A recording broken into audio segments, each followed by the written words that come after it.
दोस्तों हमारी वीडियो को लाइक करें और हमारे चैनल को सब्सक्राइब करें। आपको यहाँ पर एक बटन दिख जाएगा रेड कलर का, जिसे आप दबा दें और इधर एक लाइक का चिन्ह दिखेगा, उस पर क्लिक कर दें, जिससे आपको हमारी वीडियो ढूंढनी नहीं पड़ेंगी और आपके पास पेज आ जाएंगे और आप बढ़िया बढ़िया कहानी देख पाएंगे। गढ़ के हवेली की ये हवेली जो दिन में खंडर दिखती है, वो रात को अपने आप जिंदा हो जाती है। कोई भी गांव वाला इस हवेली के आसपास भी नहीं घूमता, क्योंकि इस हवेली से कोई जिंदा वापस लौटा ही नहीं। गांव वाले बूढ़े भीखू की कहानी सुनाते हैं। भीखू एक रात इस हवेली के पास से गुजर रहा था। वो हवेली के चकाचौंध देखकर हवेली के भीतर चला गया, जो आज तक नहीं लौटा। ये वर्मा परिवार है। गाड़ी चलाते ब्रिजेश वर्मा, बाजू में बैठी उनकी पत्नी नेहा वर्मा और पीछे की सीट पर बैठे बुजुर्ग शांति वर्मा और नरेश वर्मा। बेटा, और कितनी दूर है तेरा ससुराल? माँ, अब तक तो पहुंच जाना चाहिए था। लगता है अंधेरे में हम रास्ता भटक चुके हैं। अरे कोई नहीं बेटा, आगे कोई इंसान दिखे तो उससे रास्ता पूछ लेना। जी पापा। ब्रिजेश गाड़ी चलाता रहा। यहाँ तो कोई नहीं दिख रहा। माँ, मुझे आगे एक हवेली दिख रही है, वहां पहुंच सकते हैं। ठीक है, चलो वहीं जाते हैं। ब्रिजेश की गाड़ी हवेली के गेट में घुसते ही अजीबोगरीब आवाजें आना शुरू हो जाता है। लोमड़ी चिल्लाने लगी, चमगादड़ उड़ने लगे और एक उल्लू टुकुर टुकुर गाड़ी की ओर देखने लगा। ये हवेली तो बहुत डरावनी है। ये हवेली जंगल के बीचों बीच है। जंगली जानवर तो रहेंगे ही ना आसपास। बेटा, तू रास्ता पूछ के आ। ठीक है माँ। जैसे ही ब्रिजेश हवेली का दरवाजा खटखटाने वाला था, वो दरवाजा खुल गया और भीतर से एक अधेड़ उम्र का आदमी बाहर आया। हम जंगल में रास्ता भटक गए हैं। क्या आप हमें बता सकते हैं मनगांव कैसे पहुंचे? तुम बहुत दूर आ गए हो। तुम्हें 30 किलोमीटर पीछे जाना होगा, लेकिन इतनी रात को जाना ठीक नहीं है। रास्ता भी खराब है और दुर्घटनाएं भी खूब होती हैं। चाहो तो यहीं रात भर आराम कर लो, कल भोर होते ही चले जाना। जी ठीक है। पापा, वो आदमी बोल रहा है कि हम बहुत आगे आ गए हैं और अंधेरे में वापस जाना ठीक नहीं है। रास्ता बहुत खराब है। तो क्या करें? उन्होंने बोला है कि हम चाहे तो हवेली में सुबह तक आराम कर सकते हैं। और कोई दूसरा रास्ता भी नहीं है, लेकिन मुझे ये हवेली ठीक नहीं लग रही। डरो मत, ये हवेली पुरानी है, इसलिए तुम्हें ऐसा लग रहा होगा। जब वो लोग हवेली में कदम रख रहे थे तो डरावनी आवाजें शुरू हो गईं।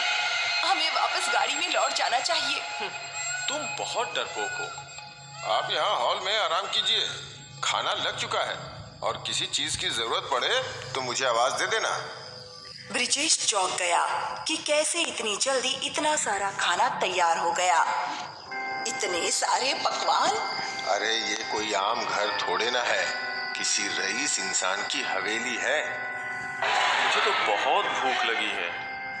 सारे परिवार ने चाव से खाना शुरू कर दिया, लेकिन नेहा को हर जगह डरावने साए ही दिख रहे थे। ये हवेली वाले कितने अच्छे होंगे ना, अपने मेहमानों का कितने अच्छे से ख्याल रखते हैं। और वहाँ दूर खड़ा भीखू बोलने लगा, मेहमानों को नहीं, बलि के बकरों को अच्छे से खिलाया पिलाया तो जाता ही है ना। पेट भर खाना खाने के बाद वो लोग अलग अलग सोफे पे सो गए। जैसे ही उनकी आंख लगी, सारे डरावने साए उनके आसपास मंडराने लगे। पहला शिकार नेहा। नेहा ने अपनी आंखें खोली तो काला साया उसकी ओर ही बढ़ रहा था, लेकिन उसके चीखने से पहले वो साया नेहा में घुस गया। फिर नेहा वहां से उठकर सीढ़ियां चढ़ने लगी। वो एक कमरे में गई और वहां एक झूले पे बैठकर झूलने लगी।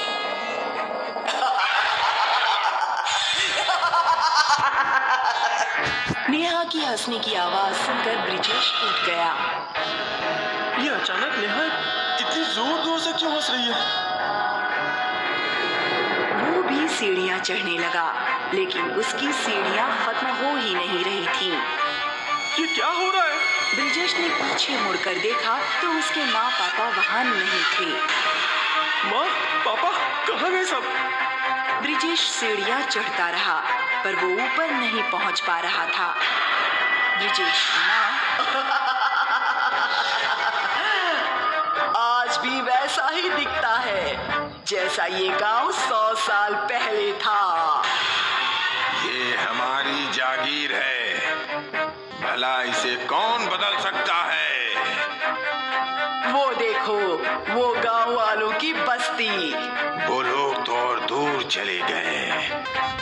हमारा खौफ इन गांव वालों के दिलों में है। लेकिन ये वर्मा परिवार बिना हमारी इजाजत के हमारे घर में घुस गया। इसकी सजा तो इन्हें मिलेगी ही। ऐसा बोलकर शांति हवेली की छत से कूद गई।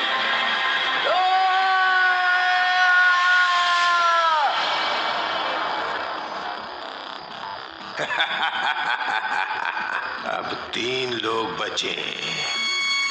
ब्रिजेश अब भी सीढ़ियां चढ़ने की कोशिश कर रहा था। नरेश वहां आया और चलती हुई सीढ़ियां रुक गई। पापा पापा माँ कहाँ है? वो तो चली गई। चली गई? पर कहाँ? जहाँ उसे जाना चाहिए था। ये क्या बोल रहे हो पापा? मुझे कुछ समझ में नहीं आ रहा है। अब तू भी उसी के पास जाएगा। नरेश ने ब्रिजेश को हवा में उठा दिया, फिर उसे दीवार पर पटक दिया। पापा, मैं आपका बेटा हूँ पापा। लेकिन मैं तेरा पापा नहीं हूँ। ऐसा बोल के उसे हवा में उठाकर उसकी रीढ़ की हड्डी तोड़ दी। फिर वो उस कमरे में गया जहाँ नेहा झूले पे बैठी थी। पापा, ये देखो, मैं अपने झूले पे बैठी हूँ। हाँ, हाँ, मेरी प्यारी गुड़िया के लिए ही तो ये झूला बनवाया था। लेकिन कोई मुझे यहाँ नहीं बैठने देता। अब से तुझे कोई कुछ नहीं बोलेगी। तू हर रात इसी झूले पे झूलना। ठीक है पापा। नरेश के अंदर के भूत ने नेहा का माथा चूमा और कमरे के बाहर चला गया। फिर वो हॉल में रखी तलवारों के पास गया, मयान से एक तलवार निकाली और जोर जोर से हंसने लगा। मयान से तलवार एक बार निकल जाए तो उसका रक्त अभिषेक होना ही चाहिए।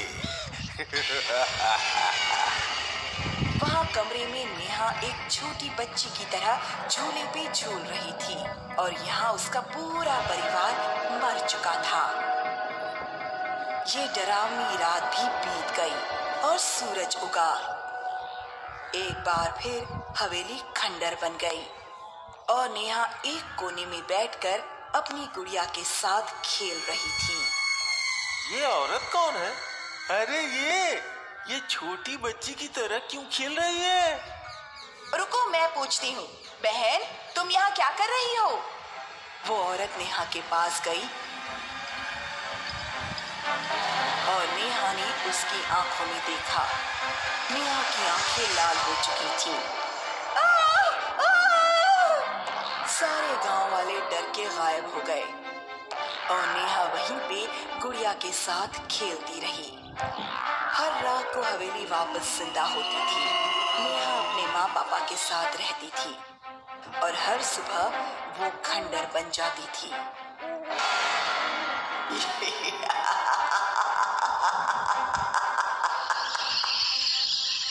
शहर से दूर एक वीरानी में एक पुराना कब्रिस्तान था जिसके पास लोग दिन में भी जाने से डरते थे। लोगों का कहना था